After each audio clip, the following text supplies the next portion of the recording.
ব্যাপারটাকে নিয়ে কি বলবেন, কি চলছে? দেখুন, গতকাল সকালে প্রথমে মমতা বন্দ্যোপাধ্যায় তার কর্মীদের উদ্বুদ্ধ করার জন্য একটা মেসেজ দিলেন যে 200-র বেশি সিট নিয়ে নাকি উনি ফিরছেন।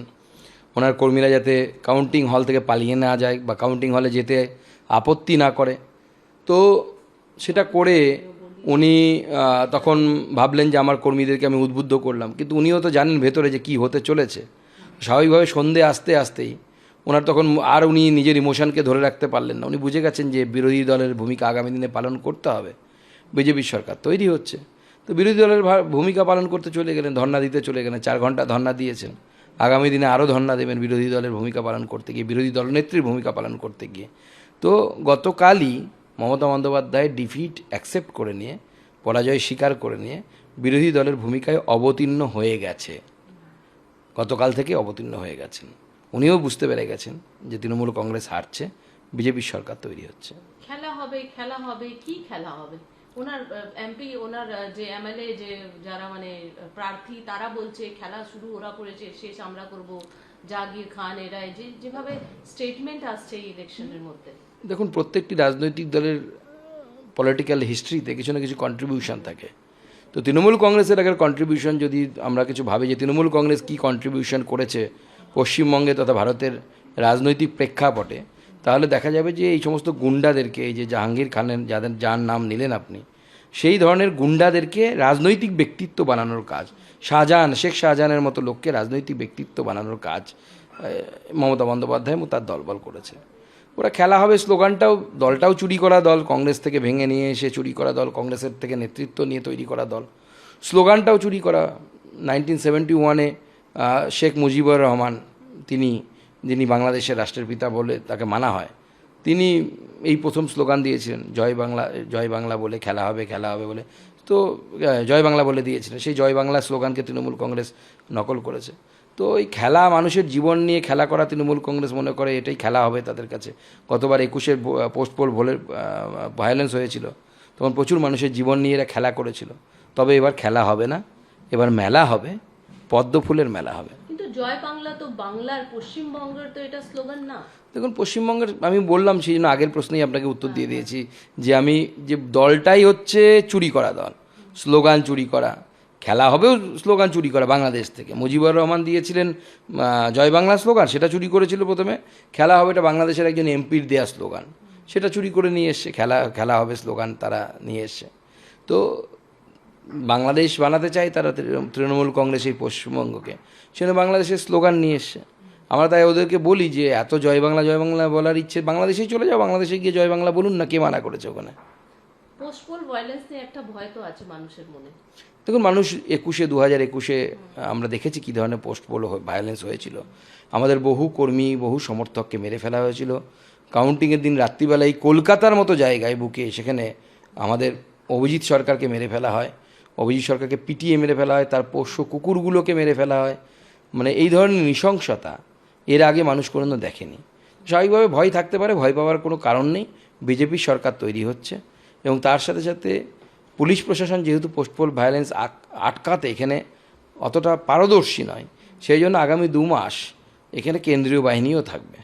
তো বিজেপি সরকার কেন্দ্রীয় বাহিনীর সাথে কোঅর্ডিনেশন করে পোস্টপোল ভায়োলেন্স হতে দেবে না। এখানে একটা খবর আসছে, হয়তো রিপোলিং হতে পারে কয়েকটা জায়গায়, 15 পোলিং বুথে এমনি একটা খবর আসছে, ডায়মন্ড হারবার আর পশ্চিম মোগরাহাট, এইসব কিভাবে দেখছেন? দেখুন, এই জায়গাগুলোতে গণতন্ত্র বলে কিছু নেই। নির্বাচন কমিশন কতগুলোতে রিপোলিং করবে আমার জানা নেই, কিন্তু ফলতাতে, মগরাহাটে, বহু জায়গায়, ডায়মন্ড হারবারেও বেশ কিছু জায়গায় হয়েছে যে ফলস ভোটিং হয়েছে। সেখানে ইভিএমের উপর সেলোটেপ লাগিয়ে দেওয়া হয়েছে। শুধু এবার নয়, এটা 2024-এর লোকসভা ইলেকশনে হয়েছে। আমাদের তৎকালীন প্রার্থীর নামের উপরে সেলোটেপ লাগিয়ে দেওয়া হয়েছিল এবং এটাকেই ডায়মন্ড হারবার মডেল বলা হয়। এবং এই মডেলের উদ্গাতা বা জন্মদাতা হচ্ছে অভিষেক বন্দ্যোপাধ্যায়, যিনি ডেমোক্রেসির কথা দিল্লিতে গিয়ে বলেন, গণতন্ত্রের কথা বলেন, আর তিনি হচ্ছেন এই মডেলের জন্মদাতা। আপনারা আসছেন, আপনারা আশ্বস্ত আছেন পশ্চিমবঙ্গে নিজের বিলকে নিয়ে, কত সিট? আমার বিশ্বাস 170-এর বেশি সিট ভারতীয় জনতা পার্টি পাবে এবং একটি হাওয়া চলছে। আমার মনে এই হাওয়াটাকে বোঝা খুব মুশকিল। এই হাওয়াটা যদি ঠিকঠাক মতো যদি আমরা অ্যাসেস করতে পারি তাহলে একটা আনএক্সপেক্টেড রেজাল্ট ভারতীয় জনতা পার্টির পক্ষে হতে চলেছে। दादा डायमंड हार्बर समेत कुछ जगह पर ये कहा जा रहा है रिपोलिंग की बात हो सकती है, क्या कहेंगे इस पर? देखिए पश्चिम बंगाल में इलेक्शन कमीशन अभी उसमें देख रहा है कितने बूथों पे फिर से री इलेक्शन कराया जाए, लेकिन हमारे पास इलेक्शन के दिन स्पेशली सेकेंड फेज़ में डायमंड हार्बर ज़िले के बहुत जगह से इसका आया है, कंप्लेंट आया है।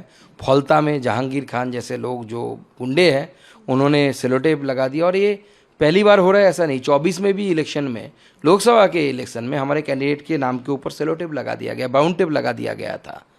तो ये मॉडल जो आप देख रहे हैं बंगाल में, इसका जन्मदाता यानी जो जिनके हाथ से इसका लोकार्पण हुआ है वो है अभिषेक बनर्जी। अभिषेक बनर्जी ने इस चीज़ का उन्होंने जन्म दिया है। इसके डेमोक्रेसी की बात, ये बड़े बड़े बातें दिल्ली में जाके करते हैं और अपने इलाके में इस तरीके की हाल डेमोक्रेसी को करके रखा है इन लोगों ने। क्या चल रहा है पश्चिम बंगाल में? देखिए ममता बनर्जी, मुझे लगता है कि सुबह उन्होंने एक मैसेज दिया था अपने कार्यकर्ताओं की कॉन्फिडेंस को बढ़ाने के लिए कि वो 200 से ऊपर सीट जीत रही फलाना फलाना, और कार्यकर्ता अपने काउंटिंग टेबल पे डटे रहे। स्वाभाविक है, लेकिन शाम तक आते आते उनको पता चल गया और उनको अंदर का जो डर है वो डर सताने लगा, क्योंकि उनको भी पता है कि एक्चुअल में होने क्या जा रहा है। बीजेपी की सरकार बन रही है और टीएमसी बुरी तरीके से हारने वाली है।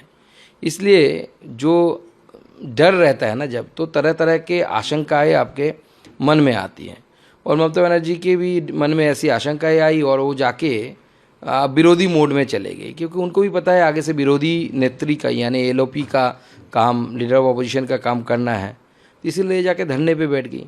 खुद तृणमूल कांग्रेस ने एक्सेप्ट कर ली कि आगे आने वाले समय में भारतीय जनता पार्टी की सरकार बन रही है और ममता बनर्जी ऑपोजिशन पार्टी के लीडर की तरह काम करना ऑलरेडी शुरू कर दिया, चालू कर दिया। ममता बनर्जी ये भी कह रही थी कल की काउंटिंग का डे जो है वो 4 तारीख को रखा गया, जानबूझ के इतना गैप रखा गया है, ये जानबूझ के कुछ साजिश के तहत, इंटेंशन के तहत ये करने जा रहे हैं बीजेपी, और इलेक्शन कमीशन मिली हुई है, इस तरीके के आरोप भी लगाए हैं उन्होंने। देखिए वो जब हार का डर मन में बैठ जाता है तब तरह तरह के इस तरीके का एलिगेशंस, जिस एलिगेशंस का कोई मतलब अता पता नहीं है, इस तरीके का एलिगेशन लोग लगाते हैं। ममता बनर्जी भी लगा रही है, और ममता बनर्जी जान चुकी है कि उनको अपोजिशन में बैठना है, इसलिए अभी से उसका जो कारण है वो कारण वो बताते जा रही है। कल तो हमने एक ट्रेलर देखा पश्चिम बंगाल चुनाव के बाद का, मतलब अभी काउंटिंग हुआ नहीं है, काउंटिंग से पहले काउंटिंग स्मूथली हो, इसको लेकर आप लोगों की क्या प्रिपरेशन है? ये भी कहा जा रहा है कि 2 तारीख को आप लोगों ने मीटिंग और वर्कशॉप वगैरह करेंगे, स्मूथली हो और कार्यकर्ता जो हैं वो भी निडर होकर काम कर सके, इसके लिए कुछ प्रिपरेशन और कुछ कर रहे हैं? देखिए काउंटिंग में कार्यकर्ता भेजना यानी काउंटिंग एजेंट भेजना पार्टी का काम हो सकता है, लेकिन काउंटिंग शांतिपूर्ण तरीके से हो, काउंटिंग में कोई झमेला ना हो और निष्पक्ष हो, इसका guarantee election commission of India को कराना है। वो तो पार्टी नहीं कर सकती। पार्टी अपने कार्यकर्ता को, अपने एजेंट को ट्रेनिंग देके हम भेजेंगे, लेकिन इलेक्शन कमीशन का काम है कि वो इस तरीके की लॉ एंड ऑर्डर सिचुएशन तैयार करे, इस तरीके की व्यवस्था बनाए जिसमें कोई चाहकर भी वो उसमें धांधली ना कर पाए। अभी तक इलेक्शन कमीशन ने जो काम किया है during the election, specially the first phase and second phase, they have done an excellent job. तो मैं आशा करता हूँ काउंटिंग के दिन भी इलेक्शन कमीशन इस तरीके से मुस्तैदी से काम करेगा। कल स्लोगन लगे जय श्री राम और दूसरी तरफ जय बांग्ला, ये कल ही नहीं देखा गया? ये इवेंट भवानीपुर में जब इलेक्शन वोटिंग चल रही थी उस दौरान भी एकदम देखा गया, जय श्री राम अचानक से जय बांग्ला। ये डिफरेंशिएट क्यों हो रहा है? ये चीजें क्या, जय बांग्ला को किस तरीके से जय बांग्ला के जो देखिए तृणमूल एक ऐसा पार्टी है, पॉलिटिकल पार्टी है। एक तो पार्टी पहले चोरी किया हुआ पार्टी है, कांग्रेस था वहाँ से तो टूट के तृणमूल कांग्रेस बना। लीडरशिप भी ऐसे ही सारे कांग्रेस से लेकर लीडरशिप बनाया ममता बनर्जी ने।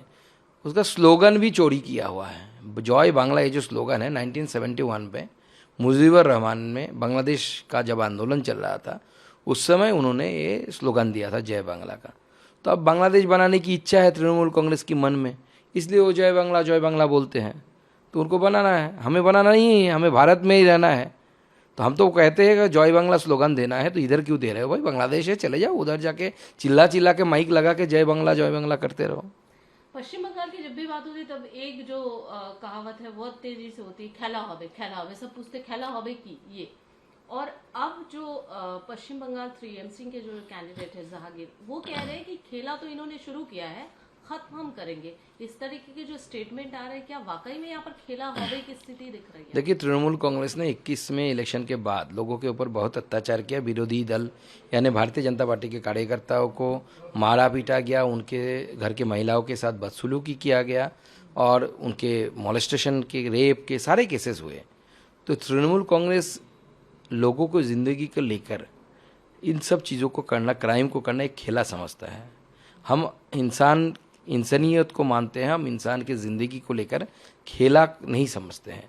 तो उनको खेला समझ में आता है, वो खेला करे।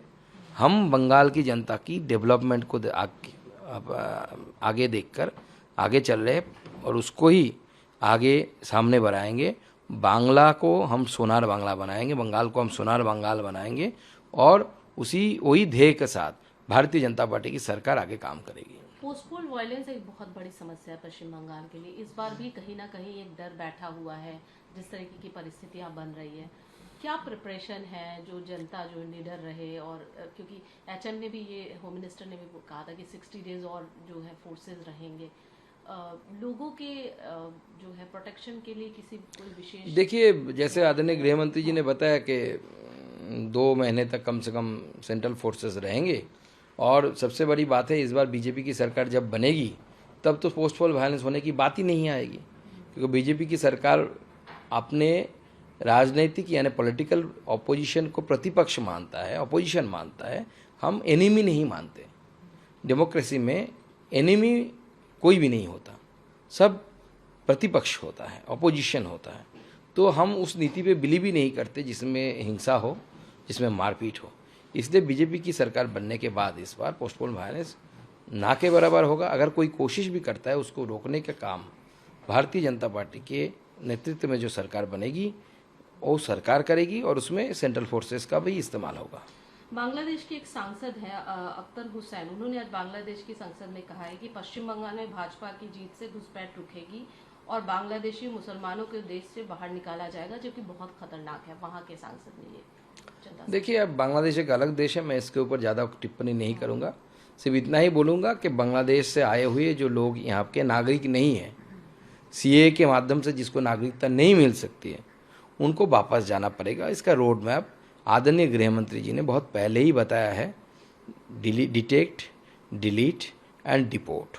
भारतीय जनता पार्टी उसी नीति पर चलेगी। भारतीय जनता पार्टी की सरकार वही नीति को अपनाएगी। दादा, आप लोग बहुत कॉन्फिडेंस हैं, बीजेपी पूरी तरीके से आश्वस्त है कि इस बार बीजेपी की सरकार बन रही है, भय रहित है, भरोसा इन हो रहा है।